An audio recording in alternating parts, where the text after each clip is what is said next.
So what does that signify, Pluto moving into Aquarius? Aquarius is the home of alternative currency. So then to have Pluto there, again, it is suggesting that wherever Pluto is, expect death and rebirth. It seems like a death and rebirth of the way that we handle finance. So the death of current monetary model, because that is dying. The governments have to bow to it. Okay, I don't know how else to say it. It's like They have to give it its respect. They have to give it its due. yes, it will take its time to go up. And the reason why I say that is because both Mercury and Venus are now in retrograde in Pisces. So in Bitcoin's chart, that's the eighth house. So I feel the eighth house can be inactive. Okay, it's just like, I want to keep saying, a bit of a dark night of the soul. So with Bitcoin, so there may be just some inactivity, as in it will rise but slow. So you could be like, oh, astrology, hocus pocus. You never get to discover anything. Yes, because you keep inside your box. It just, fear and lack of curiosity keeps you inside your box. But if you're comfortable with that, carry on with it. But if you start to feel dissatisfied, like a divine discontent, or you're curious, knock on my door, knock on Monarch Moon door, because that's actually who I'm here for the divinely discontented and for the curious. Yes, so, I am curious. And the saying, millionaires don't use astrology, billionaires do. Using Wi-Fi without NordVPN could mean sharing your private stuff with more people than you think. NordVPN. Online security starts with a click. Timing is everything. They're chasing hype and losing. That's where Tokemetrics AI changes the game and helps investors build lasting wealth while managing the market's ups and downs. Every day, Tokemetrics AI analyzes millions of data points to uncover hidden gems, delivering buy and sell signals you can trust. Our AI spots tokens before they moon, helping you stay ahead in the fast-paced crypto world. Join tens of thousands of investors who've taken their portfolios to the moon and beyond.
It is Monday, the 31st of March, 5:15 in the UK, and we're going to be finding out what do the stars foretell for Bitcoin in the month of April. Hi, everybody, it's Crypto Rich, working with you to get rich with crypto, filling our pockets with crypto profits. I'm joined by my friend ASHA, the astrologer. She is from monarchmoon.co.uk if you want to have your own personal readings. And we've been doing this fairly regularly, ASHA. Thank you, Yes. thank you.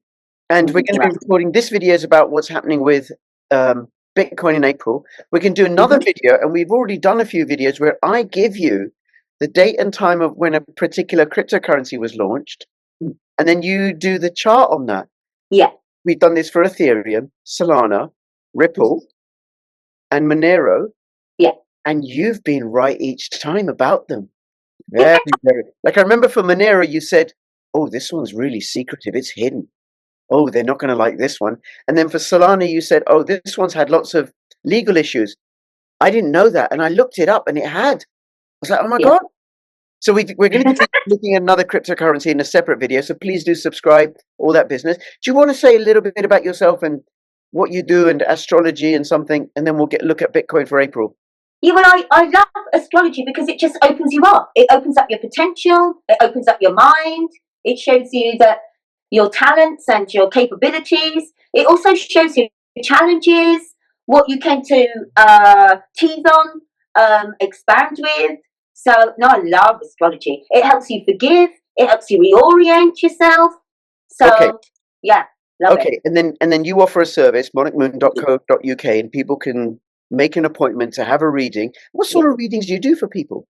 So I can do couples readings. I enjoy doing natal chart readings, progression readings as well. So love it. Okay, and then I have had a natal chart, birth chart reading and transit readings, and they've turned out to be rather accurate, surprisingly accurate. And I know you've been doing astrology and you do tarot and numerology. You've been doing. Yeah, I basically love the ologies. I love the all ologies. Okay, but not vaccinology or. No, not vaccinology. That's not an ology. You do 30, 40 years and you do Vedic, which is Indian astrology. Yeah, now, and I also do tropical. I put them both. Which I is look at both. Yeah, I look at Western and Eastern. Yeah, sidereal. Yeah. Okay. Now, for people who are skeptical about astrology, I would suggest have an open mind and see how it works out. Try it. Try it, test it. Because the thing is, Asha, how come I discovered Bitcoin is because I had an open mind. That's right. I'm willing to consider it. How come I discovered home education and the differences made to my children is because I had an open mind and was willing to test it and try it out. Absolutely. So you could be like, oh, astrology, hocus pocus. Yeah. You never get to discover anything. Yeah, because you keep inside your box. It just, fear and lack of curiosity keeps you inside your box. Yes. Okay? But if you're comfortable with that, carry on with it. But if you start to feel dissatisfied, like a divine discontent, or you're curious, knock on my door, knock on Monarch Moon door, okay? Because that's actually who I'm here for the divinely discontented and for the curious. Yes, so, I am curious. And saying millionaires don't use astrology, but billionaires do. Billionaires do, yeah. Yeah, and not just billion. Honestly, for me, I literally, every government, everyone that wants to understand power, okay, will be checking out this esoteric knowledge. So, because to know it and understand it and to work with it, oh well, you're just going to do really good. So, yeah. And the other thing I want to say about astrology is, even, you know what, biodynamics, okay, is growing your food via the sidereal and constellation placements.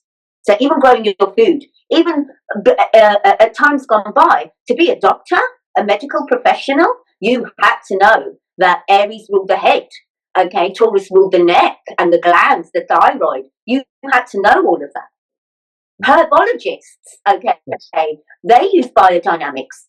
Yes. So well, that leads on to what I'm about to say is that in the West, the paradigm for science and knowledge is Descartes and Einstein. That if something can be divided, the only thing that's worth using or knowing is that which can be divided.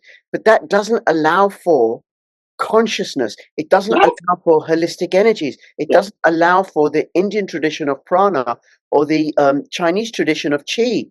Yes. And then all those old sciences, those old forms of knowledge get discarded. Yes. The elites use them, Yes. not for us ordinary folk. No, not for the peasants. Not for peasants. No, I do. But you know what? As well, there is method in that. Okay, because when you study deeply esoteric knowledge, you do discover that for a temporary while, which turned out to be thousands of years, but for a temporary while, it was about left brain growing. It was about growing reason. So it served its time, okay, and now it's actually about bringing both hemispheres back together. Okay, Right. so because that is holistic. Holistic is no separate parts. Holistic is no separation whatsoever. Yes, and we live inside this illusion that we are separate. Yeah. We're not. Now, it doesn't seem to me that I'm connected to others. However, my actions and other people's actions affect me and vice versa. 100%. Consider, well, can I say, want to be careful what I say. Consider your daytime job. Yep.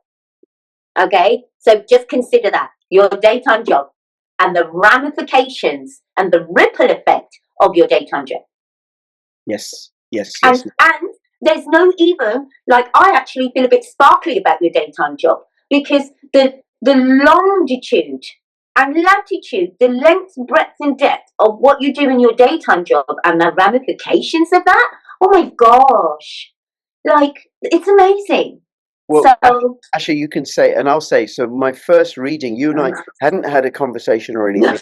I arranged the reading over WhatsApp, and you can find Asha's details on monarchmoon.co.uk. And I asked her, I said, well, Asha, what do I do for a living? And you said, I remove children from situations of trauma. Yeah. You can tell that from my chart. I was like, Yeah. oh my God. Okay. All right. Now we're going to look at Bitcoin Yes. for the month of April.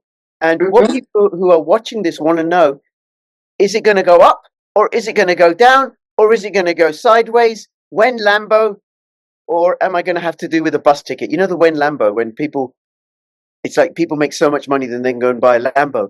And if Bitcoin doesn't do well, I'll just have to take the bus ticket instead of buying a Lambo, a Lamborghini. Okay, well, the thing with Bitcoin, okay, honey, it was set up by the mother. Okay, so the actual thing with Bitcoin, whoever's got Bitcoin is always going to do well, whether or not it goes up and down. Okay, because it will go up and down. That's just how it is. So, but what I see in the transit chart right now is that all eyes are on it. It's like all the focus is on it because it's in the top hemisphere. Okay, so where it can be seen, where it is very visible. The houses from 7 to 12 are visible. Okay, so, and we have the lion's share of the transits going on there. And so there is tension, but not really any opposition, actually, just tension. So, but with all growth, there is going to be tension. But I feel because it's kind of coming from Capricorn, some of that tension, there could be a slowdown. I would expect a slowdown, but never an out. Right. Okay? Meaning the price might go down or stay where it is. Can you tell? I just mean it might not go up, like it will take its time to go up. And the reason why I say that is because both Mercury and Venus are now in retrograde in Pisces. Okay, so in Bitcoin's chart, that's the 8th house. So I feel the 8th house can be inactive. Okay, it's just like, I want to keep saying, a bit of a dark night of the soul. So with Bitcoin, so there may be just some inactivity, as in it will rise but slow. Okay. And what does the 8th house? What does that determine? The 8th house. And so the 8th house is its rebirth and death.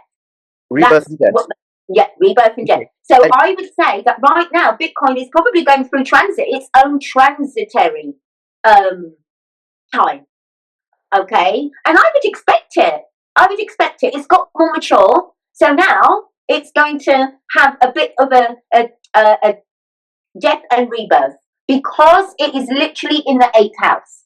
Okay, so I listened to that. but it shares its 8th house with Aquarius.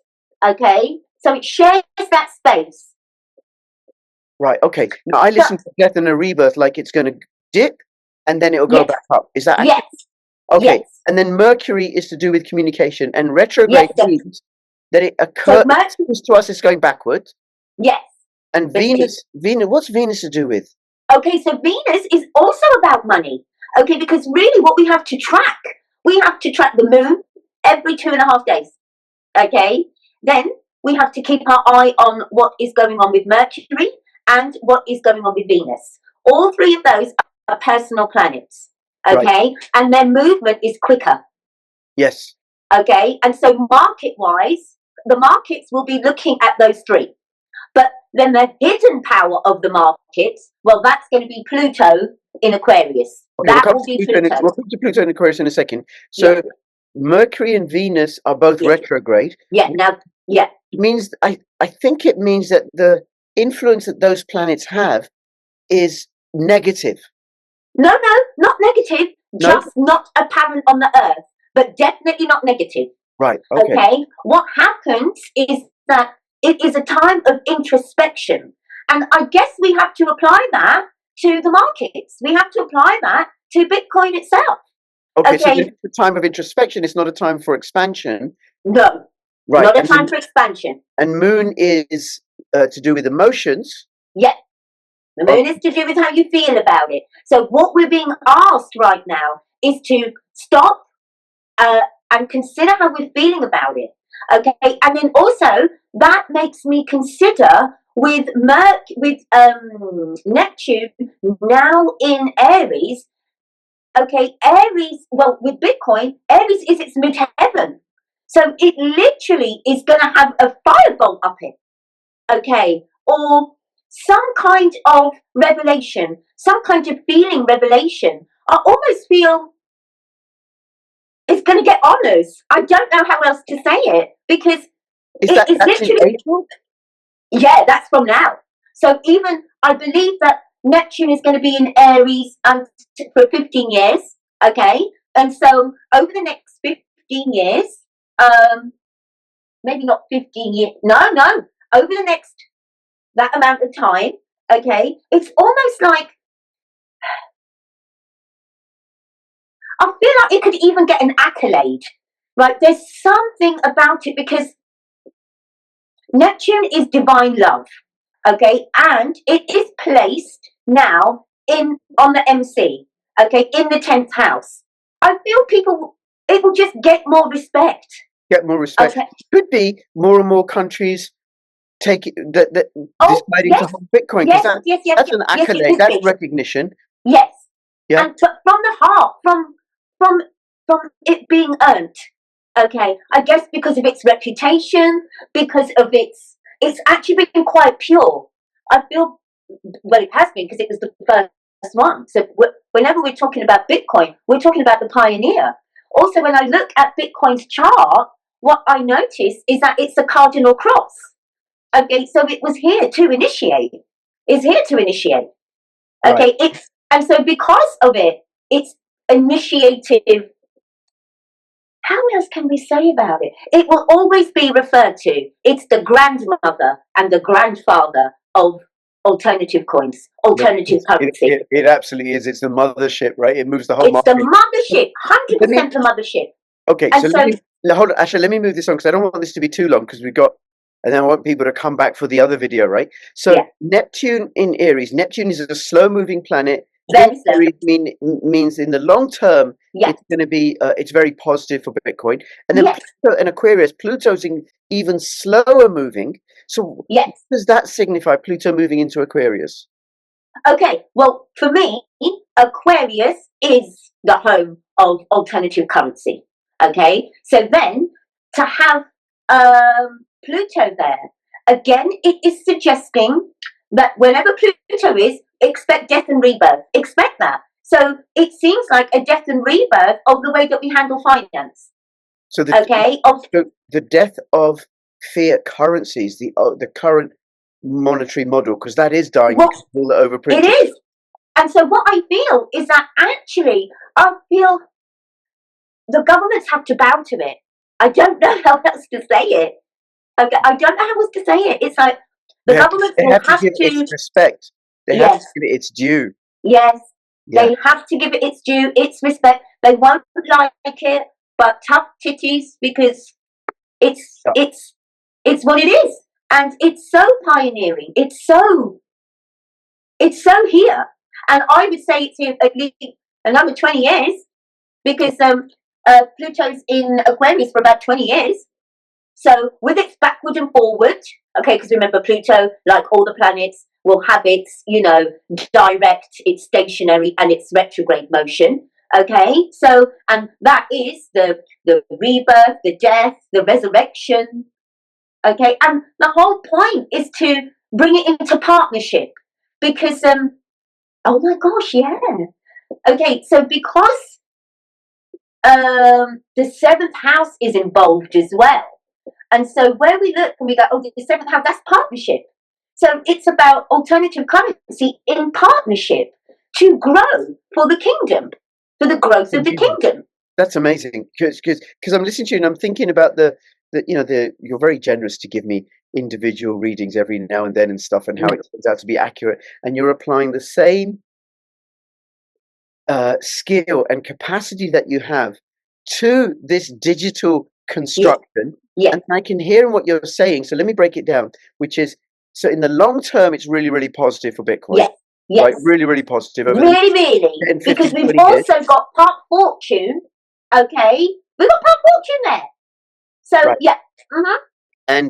And April looks like a rough ride. It looks like, okay, because a lot of April is still internal. Okay, it looks like there'll be spikes in both directions. But also gains, because when I'm looking, but also gains as well. So a lot of very, very noticeable. The way it is placed, it's very noticeable. But at first, we have to take restock. Right. So. And I guess what I'm saying there is that, well, what I'd actually be saying to someone is go on holiday. If I was looking at someone, I'd be like, oh, it's your holiday time now. You need to go rest, reconfigure, reanalyze, okay? All the reasons. Okay, that we've don't worry about it. Don't worry about all the ups and the downs and the wilds. Don't worry about it. Because the other thing that I do know that I've picked up, because I'm learning about this slowly, is there's a lot going on astrologically in April. There's a hell of a lot, right? It's going to be, it's a completely wild month. It's like a wild card. April is like a wild card. Yeah. Okay, it literally is. And really, I don't think that things will actually settle until May. Right. Okay? Or at least the end of April, May. And the reason why I say that is because we're actually into Taurus season. And so in Taurus season, we would just naturally feel more grounded. So Asha, I just want to say, you gave me a personal short reading March, and there was something that I was hoping would happen at work, a good thing. And you said it could happen, but you said it's also likely that it won't happen, and it's going to be a very legitimate reason that it won't happen. And then that good thing didn't happen, and it was a really legitimate reason. It made complete sense to me, so I wasn't upset at all. So this is just to give you an idea of Asha's skill and capacity and her proficiency with this. So thank you very, very much. If people want to go check it out, monarchmoon.co.uk. And also, you told me 2 hours. You give 2-hour readings. Yeah. Here's the thing, Rich. When we start this reading, okay, it's like we're working with spirit, and spirit doesn't have time. It goes beyond what time is, and so I'm sort of aware of it. But what ends up happening is that the reading ends when both parties are satisfied. That's when the reading ends. So some of your friends have been in here for 5 hours. Bloody hell. Bloody hell. Okay, all right. Well, I'm not suggesting 5 hours because people are busy. No. But No. you are going to get your money's worth. And Yeah. monicmoon.co.uk, go check her out. And also Thank you. subscribe, follow, all that business. Share this video far and wide. And watch out for the video on the mystery altcoin. This is Crypto Rich and Crypto Asha signing out. All the best. Bye-bye. Bye.